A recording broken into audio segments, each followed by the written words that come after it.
എല്ലാവർക്കും സുപ്രഭാതം നേർന്നുകൊണ്ട് ഇന്നത്തെ ഞങ്ങളുടെ ധനുഷ്കോടി യാത്ര ആരംഭിക്കുകയാണ്. രാമേശ്വരത്ത് നിന്ന് ഏകദേശം 25 കിലോമീറ്ററുകളുണ്ട് ധനുഷ്കോടിക്ക്. നല്ല സ്ട്രെയിറ്റ് റോഡാണ്, അതുകൊണ്ട് വലിയ ബുദ്ധിമുട്ടില്ലാതെ പോകാമെന്ന് വിചാരിക്കുന്നു. രാവിലെ ഇവിടെ നല്ല രസമാണ്. എല്ലാവരും അതിരാവിലെ തന്നെ എണീറ്റിട്ടുണ്ട്. അമ്പലം അടുത്തുള്ളതുകൊണ്ട് എല്ലാവരും അമ്പലത്തിൽ പോകാനുള്ള തിരക്കിലാണ്. കൂടുതലും ടൂറിസ്റ്റേഴ്സാണ്, പിൽഗ്രീം ടൂറിസ്റ്റേഴ്സാണ്. തീർത്ഥാടനത്തിന് വേണ്ടി വരുന്ന ആളുകളാണ് നമുക്കിവിടെ ഏറ്റവും കൂടുതൽ കാണാൻ കഴിയുന്നത്.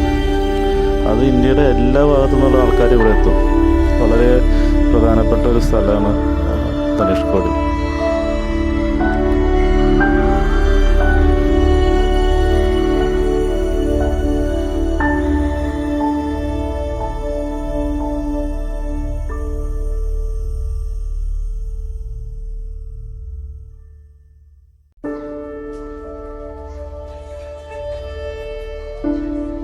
രാവിലെ ഇപ്പോൾ ഞങ്ങൾ ധനുഷ്കോടിക്ക് ഇറങ്ങിയതാണ്. ഒരു 20-25 കിലോമീറ്റർ ഉണ്ട്. അപ്പോൾ ഇവിടെ ചായ കുടിക്കാൻ വേണ്ടി കയറിയതാണ്. ഒരു അടിപൊളി ചായക്കടയാണ്. ഇപ്പോൾ നേരം വെളുത്തിപ്പോൾ ഏകദേശം 6:30 കഴിഞ്ഞു.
ഏകദേശം നമ്മൾ ധനുഷ്കോടിയിലെ എൻഡിലെത്തി.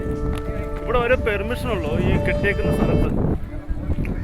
അത് കഴിഞ്ഞ് നമുക്ക് അങ്ങോട്ടൊന്നും ഇറങ്ങാൻ പറ്റില്ല. ശരിക്കും പറഞ്ഞാൽ അങ്ങോട്ട് ഇറങ്ങാം, അവിടെ തിട്ടയുണ്ട്, മണൽ തിട്ടയുണ്ട്. ആ വശങ്ങളിലൊക്കെ നമുക്ക് കാണാൻ പറ്റും. പക്ഷേ ഡേഞ്ചറാണ്, അതുകൊണ്ട് നമ്മൾ ഇറക്കില്ല.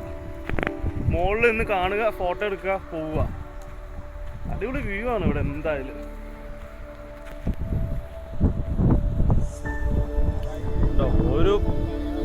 ഒരുപാട് ആളുകളുണ്ട്, ഒരുപാട് ആളുകൾ നടന്നു വന്നിട്ടുണ്ട്.